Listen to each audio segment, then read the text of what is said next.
What's happening, everybody? It's Sean with Reactions to the Classics, and today we got a fun top 10 list. It's 10 artists that have never appeared on a top 10 list for our long time patron, Richard. So this one's going to be a fun one. If you'd like to support us in any way, check out that Patreon link below or the patron link on the Instagram. We couldn't do it without the patrons running a free trial. They program 95% of this channel. Okay, I'm not going to have my normal upfront research, so all I need to do is tell you that the music won't be in the video, but it will be at the Vimeo link below. So click on that and follow along with us. Let's jump into it. And I don't have much on these songs. I'm just going to give you some stuff on the artist for the most part because I don't know the artist either. You see it below. We got number 10, we got Mystery Jets, Bubblegum, off the Curve of the Earth album in 2016, their 5th studio album. They're an English indie rock band formed on Eel Pie Island in Twickenham, London. The founding members, still part of the band, consist of Blaine Harrison on vocals, guitar, and keyboards, Henry Harrison, lyrics, and Kapil Trivedi on drums. They got 7 studio albums. All right, I'm going to the lyrics up as always. Thanks again, Richard. Wow, if that's number 10, I can't wait to see the other. Now, that was fantastic. Great songwriting, too. Blaine Harrison was 30 when this came out, so people, are thinking he's reflecting back on his life a little bit with cynicism of what he thought it was going to happen when he was younger, but also with wistfulness. And I mean, if he's only 30, just wait till he gets 50 or 53 like me. But, there's some great stuff in here. He's like, starts out, I'm always on the outside looking in. It's where I've always been. But the edge is where all the sparks fly when the wheel spins. So, even though I'm not part of the popular in group, I'm over here where I need to be. Deep down, I know I should just leave the past behind, maybe in time. If only I could learn to let go of the hand that first held mine. That's fantastic because I think a lot of times our first love always sticks in us a little bit, maybe a lot. I was just telling my daughter the other day, my daughter's 18, that the first girl I ever dated, she might have been the one. I mean, I've been with my wife for 30 years. I'm not saying I wished I wasn't with her. She's also not listening to this, or I probably wouldn't say that. But, she might have been the one. So I get that, man. And also we romanticize things. We forget all the bad things. There really wasn't any bad things with her, but we forget about the bad things the longer we're away from a situation. We just remember the good. I think it's a way of our brain protecting us, but it makes things seem better than they were.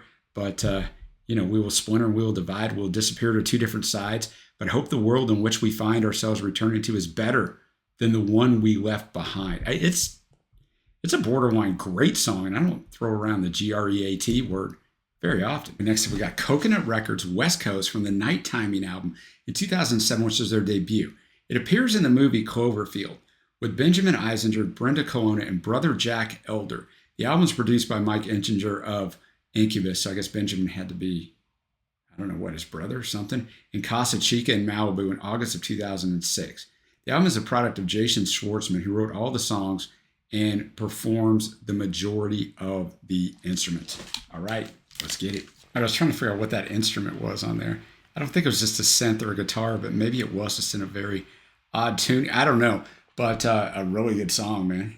And he's going to miss this girl, man. He still pretends like she's there. He still talks like she's there.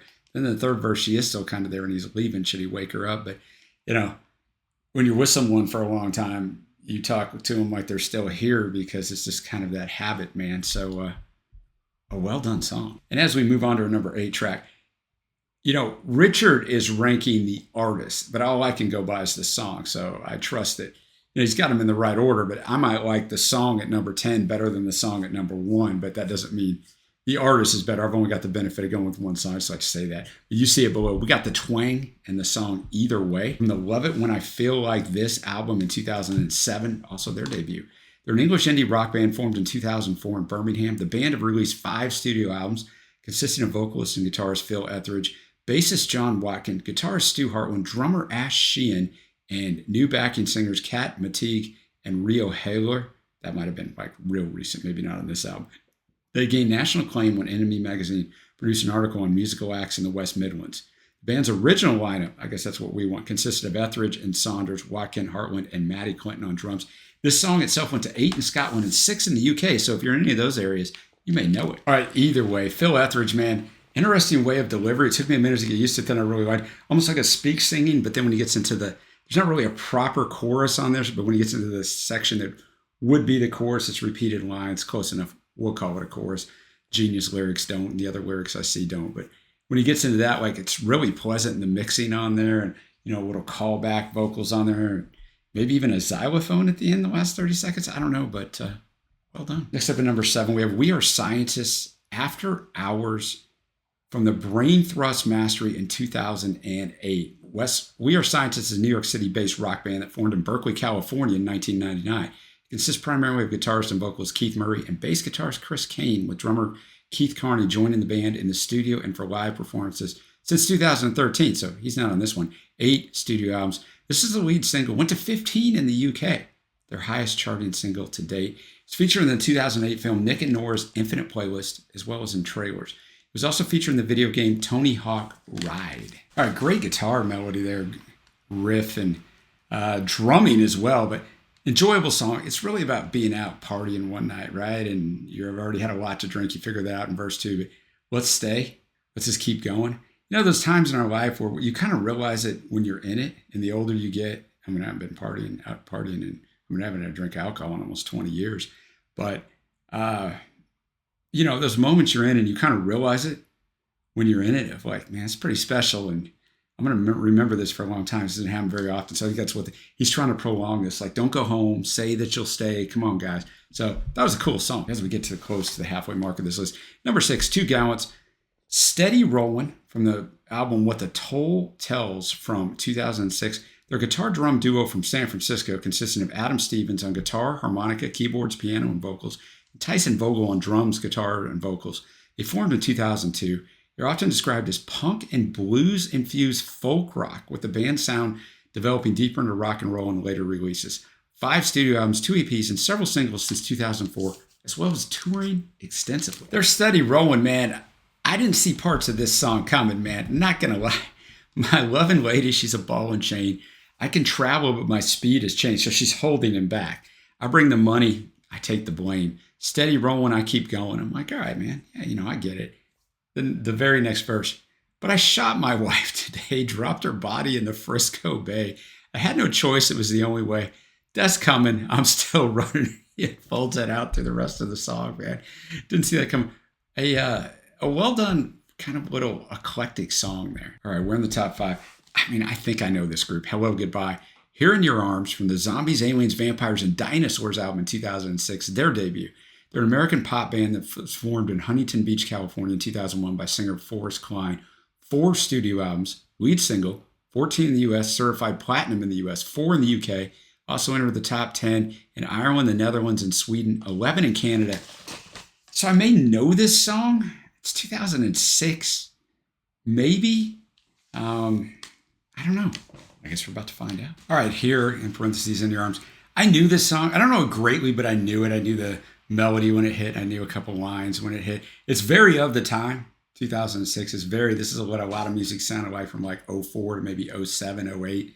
That drum machine in there, if that is indeed a drum machine, it sure sounds like one. And just the mixing, the production of it. It's a good song, man. But I mean, I knew it. I was a little familiar with it, but a good choice. Next up at number 4, we got Stan Ridgway, Camouflage from the Big Heat album in 1986. I mean, he sounds familiar to me. He's an American singer-songwriter and film and television composer known for his distinctive voice, dramatic lyrical narratives, and eclectic solo albums. He's the original lead singer and a founding member of the band Wall of Voodoo. He's got 15 total albums between Wall of Voodoo, his individual projects, other things. 3rd single, 2 in Ireland, 4 in the UK. So you're probably going to know it if you're in those areas. And you're of a certain age, of course. But did not enter the chart in the US. The song is written in the style of a cowboy ballad, is sung from the viewpoint of a young private first class of the Marine Corps during the Vietnam War. On a search and destroy mission where he says hunting Charlie down, he becomes separated from his patrol. Alone in the jungle, he feels himself surrounded and begins to fear for his life. Just then, a big Marine, introducing himself as Camouflage, comes to his rescue. The two fight together through the course of a night, making their way back to base, during which the PFC notices that Camouflage is unaffected by bullets and is capable of superhuman feats, such as pulling palm trees out of the ground. I mean, who cannot do that, right? And swatting them Charlies with it from here to Kingdom Come, part of the song. Camouflage leaves after leading the PFC to the edge of his camp. On his return, the PFC is informed that Camouflage had been on his deathbed for the past week and died the previous night. Just before his death, he said Semper Fi and expressed his last wish to save a young Marine. So I was just telling you all that because, you know, that way you can unfold it as I did. It's a longer song. It's over 7 minutes. It's got quite the story to tell. All right, Camouflage. I mean, I told you what the song was about. The song is timeless. I mean, obviously the subject matter, this could not be the case, but it sounds like it's something that could have been made in the late 50s into sometime in the 60s, right? Just the musical arrangement. So it's really a timeless song. Kind of crazy. It came out in the mid 80s, but I dare say a Dylan-esque type song, just with the story it tells and the verses it has. Just a really fantastic song. All right, we're at the top three. We got Blind Pilot, Half Moon from the We Are the Tide album in 2011. They're an American indie rock folk band based in Portland, Oregon. They have released 4 albums and 1 EP since 2008. Half Moon, Blind Pilot, fantastic. I had put honorable mention on my notes next to the songs. I'm tracking my favorite songs. That last minute of that song, boy, where they hit that harmony and just went after it, I had to change it to fave. So I'm already giving some away for the end, but a well done song. He was just looking for a reason to leave his current situation, the woman he was with in his life. And I thought verse 3 was great. It's not hard to live like a ghost. I just haunt all that I've wanted and leave what I don't. I dreamt a trail up to the sky. My brothers built propellers just to see how far they'd fly. It's a really good song. All right, at number 2, we have Hannes, I Feel It, When the City Sleeps album in 2021. It's 32 years old. I couldn't find anything else about it. There's a lot of ways to say this name. I could not find anything on YouTube with this Hannes in particular. So I don't know if I'm saying it correctly. So if I'm not, sorry about that. Just a well done song. Like when he hits that chorus, I feel it. It just really makes you feel it, for lack of a better description. I know that's some low hanging fruit there, but things aren't going well for him. He's broke up, but this could be a good night. 2 grams is a cheap flight. He's going to try to escape it for now. From Jenny. From a Jenny. No Jenny, no you, not as fun, not as cute, but she's there. Okay, so I guess Jenny's the other girl, but yeah, and I like at the end of the first verse, I've been front row crying, solo crying at the concert yet. F your friends, they're not my friends, they don't care. He's feeling it, man, and he's out here with it. All right, now we're to our number 1 track on the 10 artists that Richard has not brought to the channel. Although you see it below, you see Luke's, I think it's sital-singh, but we're going to watch the version with Gabrielle Aplin of this song, Nearly Morning. Luke sital-singh is a British singer-songwriter, has 4 studio albums. Gabrielle is an English singer-songwriter. After amassing a following for acoustic music covers on YouTube, she signed a record deal with Parlophone in February 2012. She rose to prominence the following November when she was selected to record the soundtrack for a John Lewis television commercial with a cover of Frankie Goes to Hollywood's The Power of Love, which went on to top the UK singles chart. 4 studio albums, so obviously it's a live performance because I couldn't find a version of it on Spotify. Richard was nice enough to include this version. Let's get it. The pureness of their vocals when they harmonize on that chorus is incredible. It's just incredible. That's just a fantastic choice for number 1 on this list. I know we're choosing artists and not songs, but I got to go by the songs. But the pureness on that was something that you don't hear very often. Well, now we get to my favorite tracks. There's 6 of them. I've done worse on Richard's list. Sometimes I have 8 or 9. Honorable mentions: Coconut Records, West Coast, and Hannes, I Feel It. Faves are going to be Mystery Jets, Bubblegum, that first song I thought was great. Stan Ridgway, Camouflage, what an epic. Blind Pilot, Half Moon, the one that I changed. I already gave that away from an honorable mention to a fave in the last minute of the song. And this last song, Luke sital-singh and Gabrielle Aplin, Nearly Morning, just fantastic. So great list, as always, that Richard brings me. Always hit with his list, man. Let me know what your favorites were down below. If you haven't already, give it a thumbs up, hit that subscribe button, and until next time, guys, I will see ya.